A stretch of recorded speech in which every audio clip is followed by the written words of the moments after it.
به نام خدا. ساختمان آوانگارد با آدرس شمع جاران در 4 طبقه، هر طبقه حدوداً 200 متر و کارفرما جناب آقای فیروز آزادیان، آقای محمد پیلوردانش، کنافکار محترم ساختمون. محمد جان توضیح بده، ببین طرح بالا آقای آزادیان کارفرما چی خواست ازت؟ طبقه سوم 200 متر زیر بناشه، آشپزخونه‌اش یه فلت دورباکس خورده. بله. سمت حالش هم یه دونه شیار 7 سانتی. بله. 50 در اینو میگی دیگه.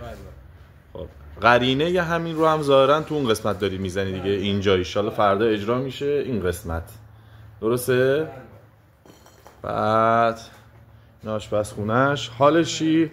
لاین اینجا میخوره توی راهرو. از قسمت آشپزخونه یه لاین ال میخوره تو راهرو، میاد تا کجا؟ انتهاش ال میشه، میره توی راهرو، میاد توی راهرو.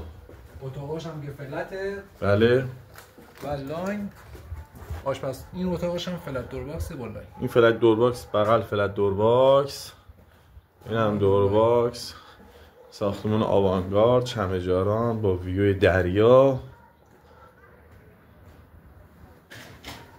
و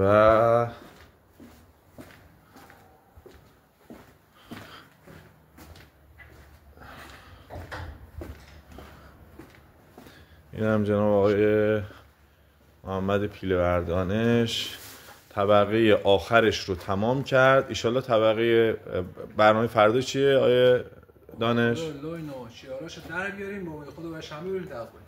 شنبه راهرو هم داری دیگه؟ راهرو هم داری. بله. یه بار دیگه من خدمت آقا مازیار یا دوستانی که دارن کنافکاری میکنن ارسال بکنم، حالا جهت آموزش یا جهت نمونه کار.